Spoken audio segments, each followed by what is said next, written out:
Ok, ya están viendo la pantalla, ¿verdad? Sí, doctora. Bien.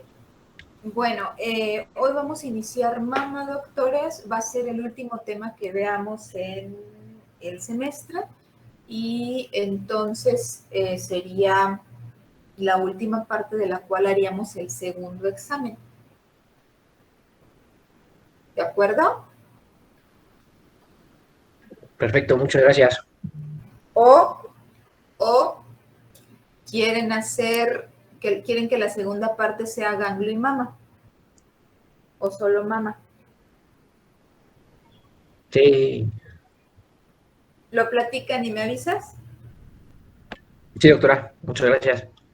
Ok, entonces ya platicaste con ellos, ¿verdad, Mario? De cómo se tienen que organizar para el examen y para programarse para la segunda parte. La segunda parte. Sí. Sí, la segunda parte del ordinario, o sea, el segundo examen. Ok. Sí, ¿Sí? Ok. Bueno, entonces ya nada me confirmas fechas y si la segunda parte quieren que sea mama sola o que sea con ganglio, ¿sale? Por favor, Mario. perfecto, doctora. Gracias. Ok. Bueno, entonces empezamos, doctores. Esta presentación es una presentación que hicieron unos compañeros de ustedes de unos semestres previos. Se las presento porque tiene muchas imágenes, le pusieron muchas imágenes que están bonitas, ¿ok? Yo les voy a ir dando el tema, no copien lo que está escrito, por favor, ¿de acuerdo? Entonces, empezamos dando anatomía, doctores. Recuerden ustedes que las mamas, las glándulas mamarias son eso, son unas glándulas, doctores. Las tenemos hombres como mujeres y son bilaterales, doctores. Y van a estar formadas, la mama básicamente en la mujer está desarrollada, en el hombre no, doctores, ¿ok? Entonces, es básicamente tejido adiposo, doctores, y vamos a tener conductos, lobulillos, y en la porción terminal, doctores, el conducto con los lobulillos se llama lóbulo, ¿de acuerdo? Entonces, los hombres tienen esta parte también sin que estén desarrollados, ¿sí? Porque no son funcionales en el hombre las mamas realmente, pero como tienen el mismo componente histológico, obviamente, doctores, es importante que lo sepan, es un sitio para que se puedan originar, sobre todo las neoplasias malignas, ¿de acuerdo? Hablando de carcinomas. Bueno, entonces, todos los conductos, doctores, se conocen como conductos galactóforos porque lo que van a conducir va a ser la leche. ¿Ok? Se produce la leche y se conduce a través de los conductos galactóforos hacia el pezón, que es el sitio de salida, ¿de acuerdo? Anatómicamente, doctores, la mama como región anatómica se puede dividir en cuadrantes. Todos identificamos esta porción, el pezón y la areola. Juntos se conocen como complejo areola-pezón. Ahora bien, tomando en cuenta el complejo areola-pezón, sobre todo el pezón, doctores, trazamos dos líneas, una horizontal y una transversal, y dividimos a la mama en cuadrantes. La línea horizontal lo divide en superiores e inferiores y la línea transversal lo divide en internos y externos. Luego entonces, al tener ambas líneas, tenemos cuatro cuadrantes y entonces tenemos superior interno y externo, inferior interno y externo, doctores. La mama como tal, doctores, es esta zona, solo esta región. Vean, si se fijan las figuritas, en la mayoría de las figuras les ponen el brazo levantado. ¿Por qué? Porque es como podemos identificar mucho mejor la mama, se tensa el tejido y se puede explorar mucho mejor. Y luego entonces, haciendo este movimiento, doctores, identificamos en la porción terminal yendo hacia axila, que es otra zona, otra región anatómica, doctores, identificamos esta porción terminal que se conoce como cola de Spencer. Si bien es cierto, la cola de Spencer ya no tiene lóbulos, doctores, sin embargo, podemos encontrar que durante la migración, durante el proceso embrionario, hayan quedado algunas células que puedan formar conductos o lobulillos en esta zona y entonces podamos tener neoplasias que se originen en cola de Spencer y que hagan pensar que se originaron inicialmente en la glándula mamaria, pero correspondan a tejido mamario de la cola de Spencer, doctores. Ok, entonces tenemos la parrilla costal, tenemos los músculos pectorales, mayor y menor, doctores. La mama que les decía yo es prácticamente tejido adiposo. Cuando una mama es normal, doctores, si nosotros la cortamos, vamos a ver solo tejido adiposo, no vemos otra cosa macroscópicamente. Al verlo al microscopio, doctores, sí identificamos ya los conductos, los lobulillos o lóbulos ya normales, doctores, ¿ok? En una mama normal. Microscópicamente, ¿qué es lo que vemos en un conducto, doctores? Los conductos van a tener principalmente dos tipos de células. Las células que corresponden a las células basales, que aquí no se llaman basales, se llaman mioepiteliales, doctores. Y las células que se encuentran hacia la luz del conducto, que se llaman células de epitelio ductal. ¿De acuerdo, doctores? Ok. En esta imagen lo que se muestra es el drenaje linfático. La glándula mamaria, doctores, tiene ganglios intramamarios. Sí, doctores. O sea, obviamente todos los órganos tienen drenaje linfático. La mama no es la excepción. La mayor cantidad de ganglios linfáticos mamarios los vamos a localizar hacia la cara externa. Sin embargo, doctores, también tenemos dentro de la mama. Es importante saber que si ustedes recuerdan la definición de metástasis es la presencia de una neoplasia maligna fuera de su sitio de origen o a distancia de su sitio de origen o en otra región anatómica donde se haya originado. Para las metástasis, doctores, es importante tener la definición en cuenta. ¿Por qué? Porque si nosotros tomamos en cuenta los ganglios intramamarios, le estaríamos dando a la paciente un estadio diferente sin que lo sea, ¿de acuerdo? Y dependiendo del estadio que las pacientes con cáncer de mama tienen, es el tipo de tratamiento que se les va a dar. Luego, entonces, los ganglios intramamarios no los debemos de disecar para etapificar o a la hora de la inclusión de una glándula mamaria. Los únicos ganglios que debemos disecar, doctores, son los ganglios de la axila. ¿Por qué? Porque la axila es una región anatómica diferente a la mama. ¿Ok? Entonces, aquí, importante, cuando ustedes como quirúrgicos hacen una resección de la mama o quitan una mama como tal, como pieza quirúrgica, doctores, pueden hacer diferentes procedimientos. Uno de ellos se llama lumpectomía, ¿sí? Es decir, solo quitan el tumor con un fragmento de piel. Cuadrantectomía, cuando quitan un cuadrante de la mama, como la división que vimos, si quitan uno de los cuadrantes, ¿sí? Eso es una cuadrantectomía. Tumorectomía es que solo quitan el tumor, doctores. Si ya van a quitar la mama completa, ahora, el quitar la mama, el proceso se llama mastectomía, doctores. Anteriormente, las mastectomías todas incluían el músculo pectoral. Actualmente no, doctores, a menos que la neoplasia esté infiltrando el músculo y quitan solo la porción del músculo que está infiltrado, procuran no quitarlo todo por cuestiones de funcionamiento. ¿Ok? Entonces, las mastectomías ahora se conocen como modificadas. ¿Qué significa eso? No tienen músculo pectoral, ¿de acuerdo? Las mastectomías pueden ser de dos tipos. Simples, si es solo la mama, doctores, si solo quitaron la mama se llama mastectomía simple, y si quitan la axila se llama mastectomía radical modificada. ¿Por qué? Porque no tiene el pectoral. ¿Estamos? Sí, doctora. Ok. Doctora, yo tengo una pregunta. Sí, Celso. Respecto a la... Es que tengo dudas de cómo se escribe y se pronuncia cuando se quitan Como si cuadrantes. dijeras cuadrante. Ajá. Ajá.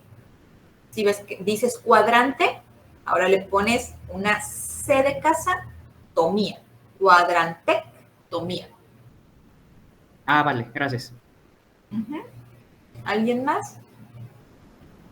Doctora, ¿me escucho?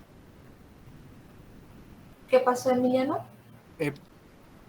Entonces, anteriormente se removía el músculo pectoral, pero ahora ya no, solamente si hay, dijo que invasión o metástasis en músculo. No. El músculo pectoral, ¿dónde está, Emiliano? ¿En qué región anatómica se encuentra? En el tórax, en la parte anterior del tórax. ¿Junto con qué? La ¿De qué fascia. órgano estamos?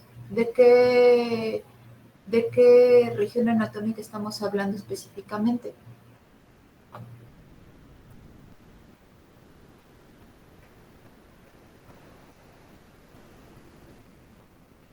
¿Qué tema estamos viendo, Emiliano?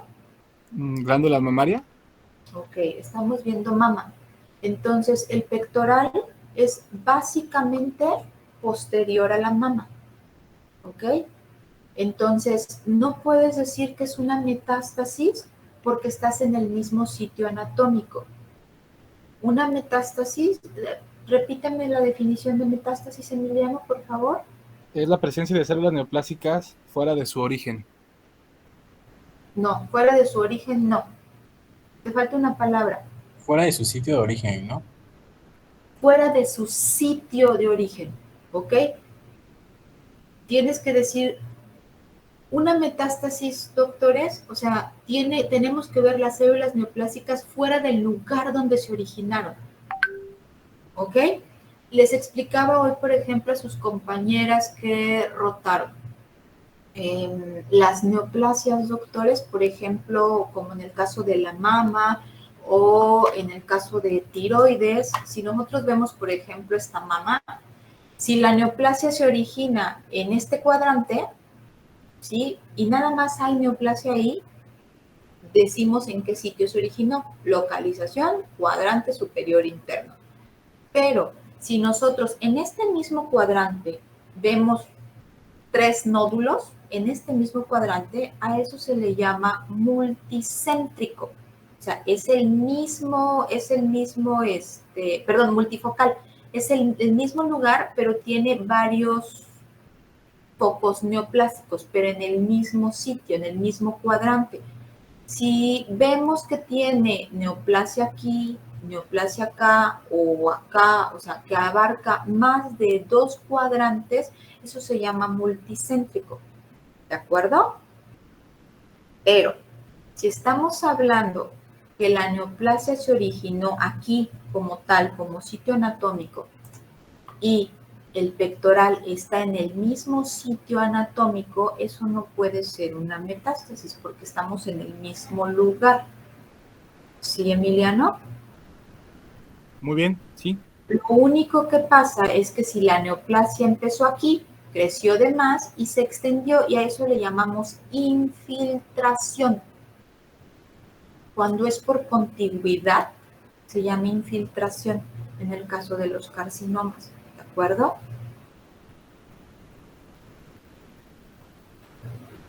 De acuerdo, gracias, doctora. ¿Sí? ¿Alguien más?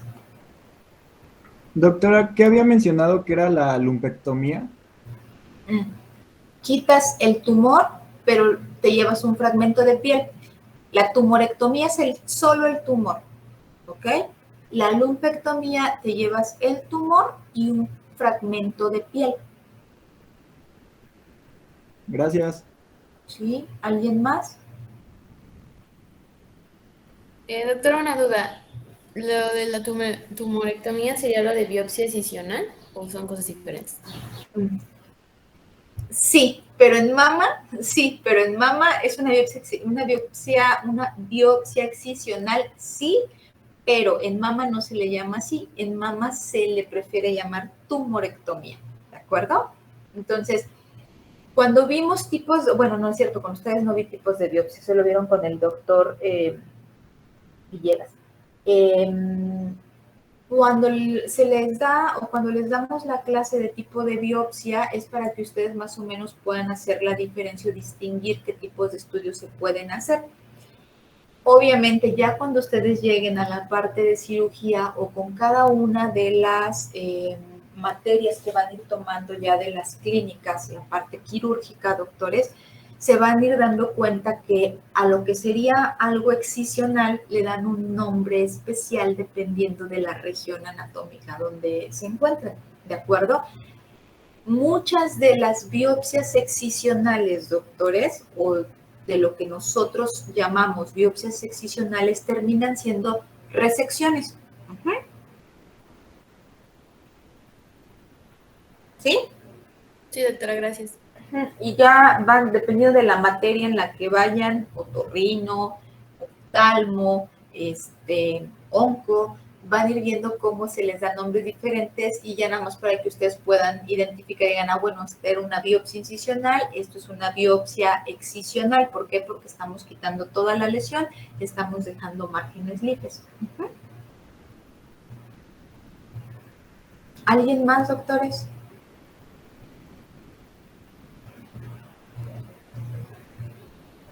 ¿No? Ok. Entonces, ¿qué es lo que vemos nosotros al microscopio, doctores? Una mama normal, vamos a ver así los lobulillos. Los lobulillos, doctores, son conductos muy pequeños y el conducto central, lo vamos a ver, aquí no se alcanza a ver, el conducto central se ve mucho más grande y dilatado, ¿de acuerdo? Entonces, cada mama, doctores, va a tener en promedio entre 10 y 20 lóbulos. Recuerden que el lóbulo es toda esta parte, doctores, el conducto más lobulillo, ¿de acuerdo? El conducto más el lobulillo corresponden a un lóbulo, ¿ok? Y la mama, doctores, independientemente del tamaño, sea pequeña o sea grande, va a tener la misma cantidad de lóbulos. Recuerden que obviamente los vamos a ver así, sobre todo como en esta parte que se ven mucho más grandes y mucho más ingurgitados cuando la paciente se encuentra embarazada o lactando, ¿de acuerdo? Si no los vemos muy separados. Y les repito, es independiente del tamaño de la mama. Una mama pequeñita o una mama grande, lo único que hace la diferencia o lo que tienen de diferente es la cantidad de tejido adiposo.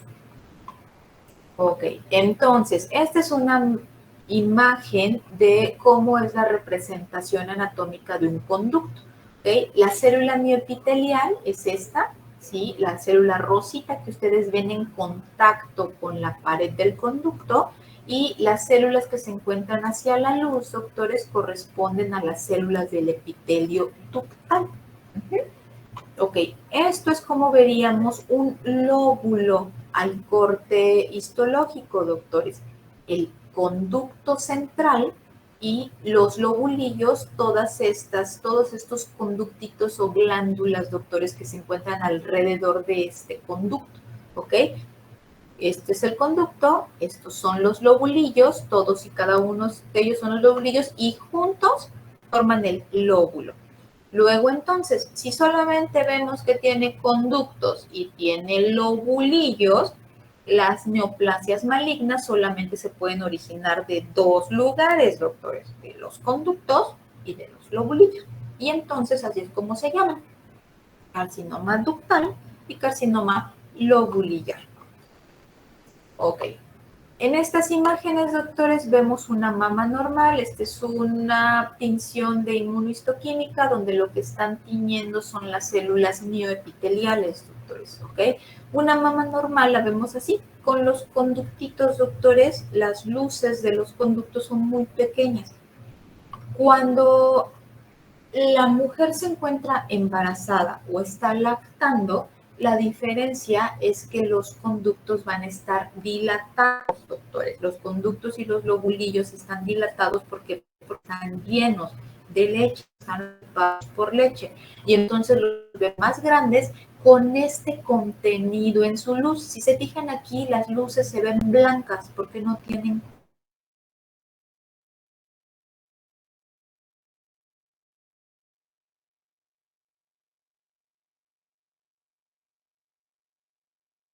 rosa muy pálido, doctores. Ok, empezamos ya con las patologías como tal de la mama, doctores. Recuerden ustedes que el proceso más frecuente, la patología más frecuente, doctores, en todos los órganos y en todos los tejidos es el proceso inflamatorio, ¿ok? Y entonces, como ya debieron haber visto en inflamación, la inflamación puede ser de dos tipos, inflamación aguda e inflamación crónica. Y la complicación de estas inflamaciones es la inflamación granulomatosa. Entonces, todo proceso inflamatorio, doctores, se obtiene como respuesta a una agresión o a una lesión. En el caso de la mama, las mastitis, doctores, son una respuesta a un proceso infeccioso, como en muchos otros órganos.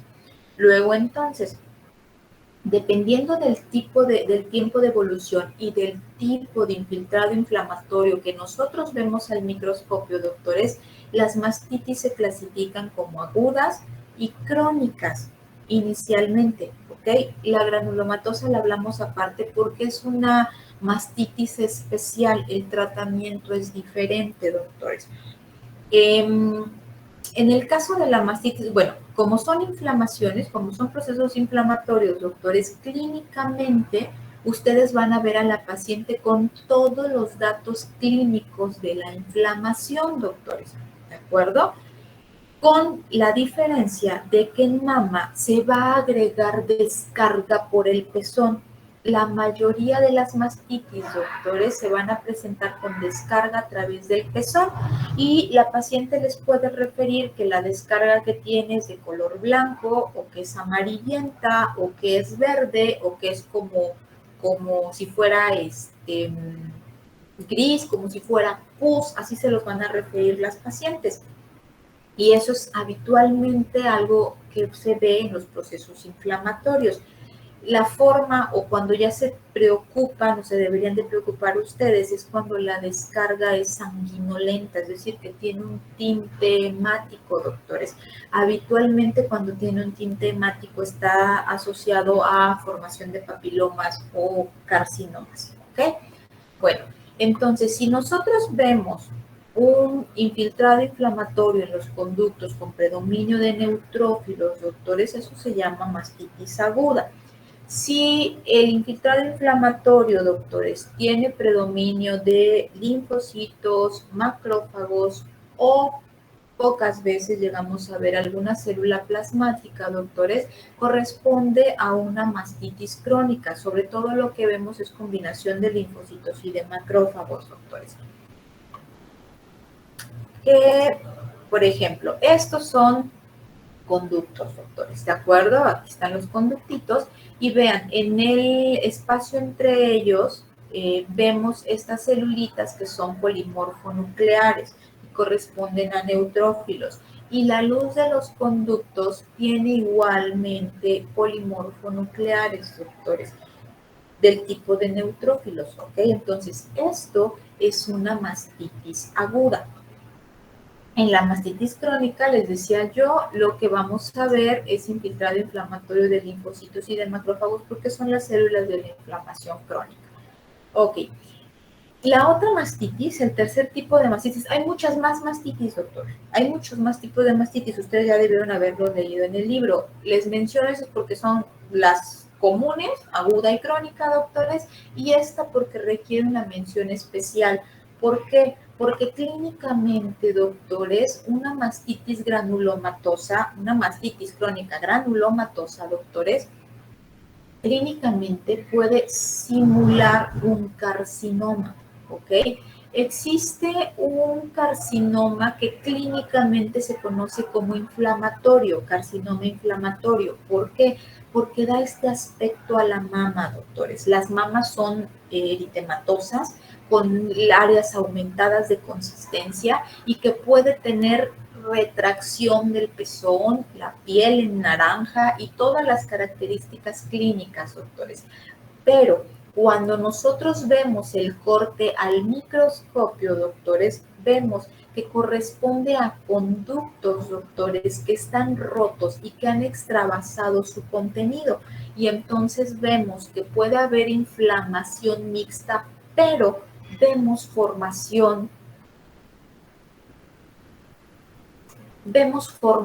de granulomas con células gigantes multinucleadas tipo cuerpo extraño.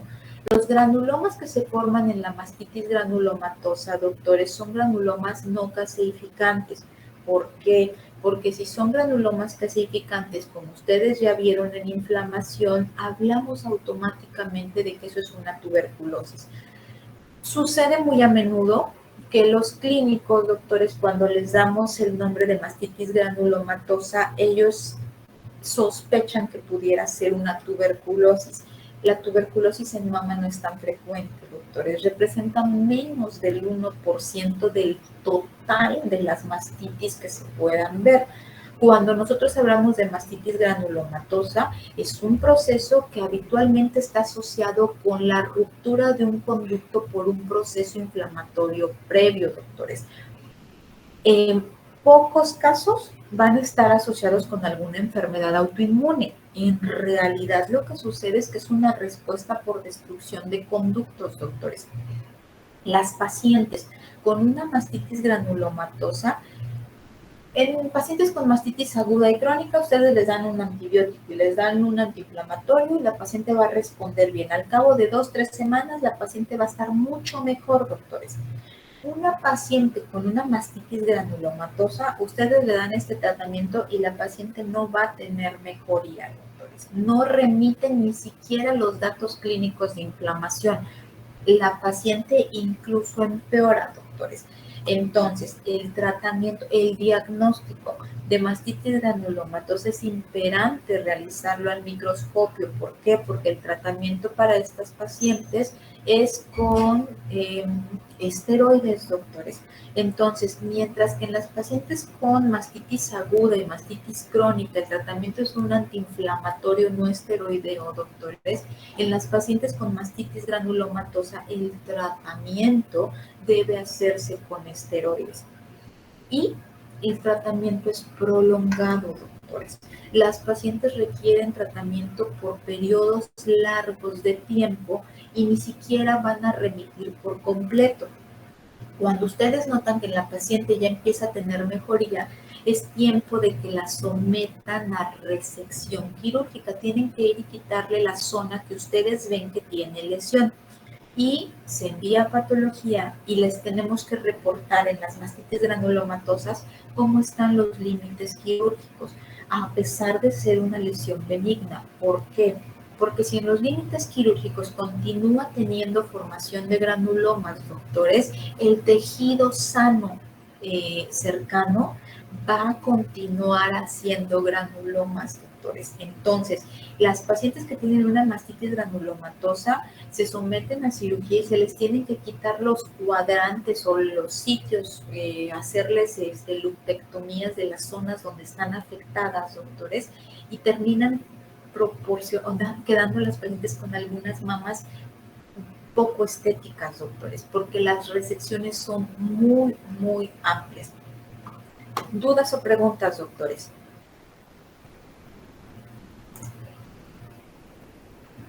Yo, doctora. Diego. Dijo que, sí, doctora, que histológicamente en la mastitis granulomatosa se observan células gigantes de tipo extraño y granulomas no caseificantes, ¿verdad? Sí. Gracias. Sí. ¿Alguien más?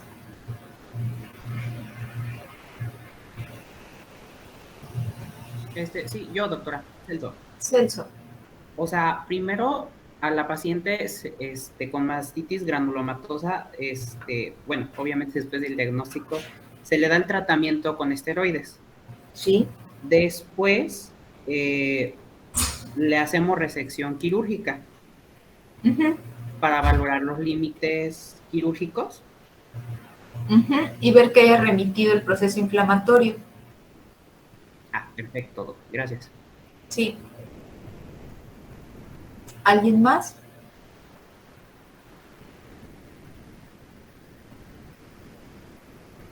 ¿No? Bueno. Doctora, entonces, habíamos quedado que era... ¿Otra vez, Emiliano, no te escuché? Perdón, doctora, sí, habíamos quedado que era por la destrucción de los conductos. Una respuesta por la destrucción de los conductos. En la mayoría de los casos. Ok. Es todo, doctora. Ok. Sí, al final de cuentas, doctores, en pacientes que, por ejemplo, ya lactaron, sobre todo lo vemos en pacientes que ya tuvieron lactancia, mientras la mama ya fue funcionante, por ejemplo, mujeres que su hijo más pequeño tiene 3 o 5 años, pueden presentarles en ese lapso de tiempo después de descargas a través del pezón. Y cuando nosotros lo vemos al microscopio, lo único que vemos es material proteináceo, que es leche, y vemos macrófagos espumosos. Los macrófagos son la célula de la inflamación crónica, doctores. Entonces, eso para nosotros significa, en una citología, doctores, significa que esa paciente continúa teniendo algún conducto ectásico, quedó con leche acumulada, doctores, y hasta cierto punto el proceso inflamatorio está haciendo su parte de eliminar el cuerpo extraño. El cuerpo extraño termina siendo la leche, no tendría que estar en el conducto, no tendría que quedarse en el conducto tendría que estar vacío. Entonces, en las pacientes que ya tuvieron lactancia, doctores, y que algún conducto hacen una mastitis y el conducto se rompe y libera esos remanentes que llega a tener de leche, la leche al final de cuentas forma también después colesterol, doctores. Entonces, cuando se rompe el conducto, se libera ese material proteináceo y ese colesterol, que es el lípido que va a tener la leche, doctores, y es lo que ocasiona toda la respuesta granulomatosa.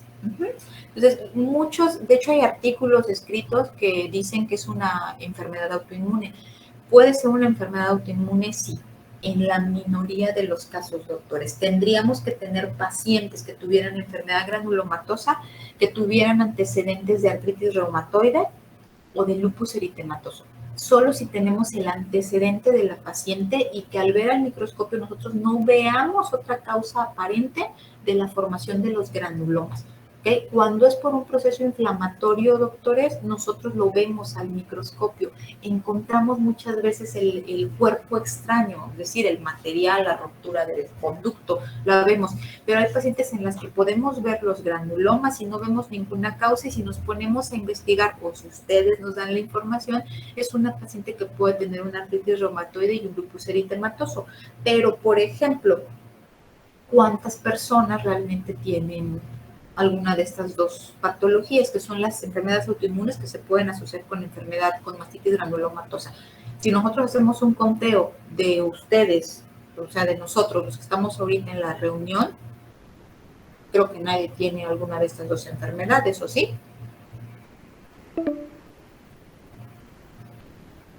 No. Creo que no. Entonces, ¿por qué? Porque no son tan comunes como si fuera realmente un proceso inflamatorio agudo o crónico.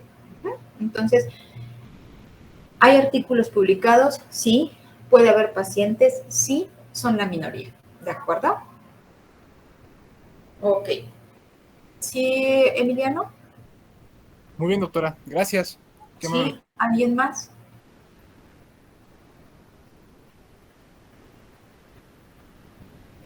Ok. Entonces, en las lesiones de mama, doctores, se clasifican inicialmente, clínicamente, doctores, las clasifican como proliferativas y no proliferativas. ¿A qué se refieren o qué se entiende como proliferativas? Proliferativas significa que va a ocupar espacio en el conducto, que va a ocupar casi la totalidad del conducto, que va a disminuir la luz de ese conducto. Las no proliferativas son todos aquellos cambios que van a mantener la luz del conducto intacto, ¿de acuerdo? Pero eso es clínico, doctores. Para nosotros, histológicamente, doctores, o patológicamente, dentro de lo que ustedes conocen como enfermedades no proliferativas, tenemos la más frecuente es la mastopatía fibroquística. La mastopatía fibroquística es una entidad histológica, doctores, que debe de cumplir 3 requisitos que por separado también podemos diagnosticarlos. Si tenemos estos 3 cuadros histológicos, se llama mastopatía fibroquística. Si no, si vemos 1 o 2 de ellos, le damos solamente el nombre del cambio histológico que estamos viendo. Una mastopatía fibroquística, doctores, debe de tener ectasia ductal, metaplasia apócrina y fibrosis o hialinización del estroma, doctores. ¿Ok? Entonces, una metaplasia apócrina, doctores, es lo que ustedes ven en esta imagen. Se ve, por ejemplo, esto es un conducto y el conducto está más grande de lo normal, está dilatado, está ectásico. Esto como tal se conoce como ectasia ductal. Por ejemplo, este que está arriba está más grande de lo normal y su revestimiento es normal. Entonces, esto es un conducto ectásico, una ectasia ductal. Pero estas imágenes que ustedes ven aquí, los conductos, además de estar dilatados, están revestidos por estas células que su citoplasma es amplio, es eosinófilo, doctores, pero aparte de todo, producen secreción y la secreción es hacia la luz del conducto. Estas células corresponden a células apócrinas. Las células apócrinas no son propias de los conductos. Luego, entonces, si hay células apócrinas y no están ahí, eso se llama metaplasia, doctores. Es una metaplasia apócrina. Y este espacio que ustedes ven, la celularidad está muy disminuida y se ve más eosinófilo de lo normal. Esto es hialinización o fibrosis del estroma, doctores, y juntos corresponden a lo que se conoce como mastopatía fibroquística, ¿ok? Los quistes, doctores. Los quistes son otra de las patologías que vemos y en los quistes solamente vamos a ver el conducto dilatado, de hecho muy dilatado porque lo alcanzamos a ver macroscópicamente. Les decía yo que los conductos normales no los vemos al cortar las piezas, no los vemos de manera normal, salvo que estemos cerca del pezón. En el pezón sí logramos ver los conductos. ¿Por qué? Porque acuérdense que los conductos van a descargar ahí y si la paciente ya lactó. Si no, nosotros no los vemos macroscópicamente. Un quiste, doctores, cuando cortamos la mama, alcanzamos a ver macroscópicamente el quistecito, el espacio vacío, el espacio hueco, o que a veces cuando lo cortamos tiene material oleoso o material pastoso que corresponde a formación de colesterol o de queratina, doctores, secundario a la leche. Entonces, los quistes sí los podemos ver macroscópicamente y están revestidos por el epitelio ductal normal, doctores. Entonces, tanto la mastopatía fibroquística o cada una de estas por separado, la metaplasia apócrina, la ectasia ductal y la esclerosis, doctores, o fibrosis del estroma, doctores, produce algo que mastográficamente se llaman microcalcificaciones, ¿ok? Y entonces todas estas lesiones pueden ser, sobre todo la mastopatía fibroquística, la adenosis, doctores, se pueden diagnosticar por la mastografía, a través de la mastografía. ¿Por qué? Porque van a asociarse a microcalcificaciones. Ok. En la adenosis, doctores, la adenosis en realidad lo que significa es que hay un incremento en la formación de los lobulillos. Los lobulillos están aumentados en número, doctores, y ocasionan que el conducto central esté más dilatado. Ok. Dentro de las patologías proliferativas, doctores, tenemos dos que son más importantes. La hiperplasia ductal se llama usual cuando no tiene atipia. Hiperplasia ductal usual, si nosotros les reportamos a ustedes así, hiperplasia ductal usual, significa que no tiene atipia. Y la hiperplasia que tiene atipia se llama hiperplasia ductal con atipia. ¿De acuerdo?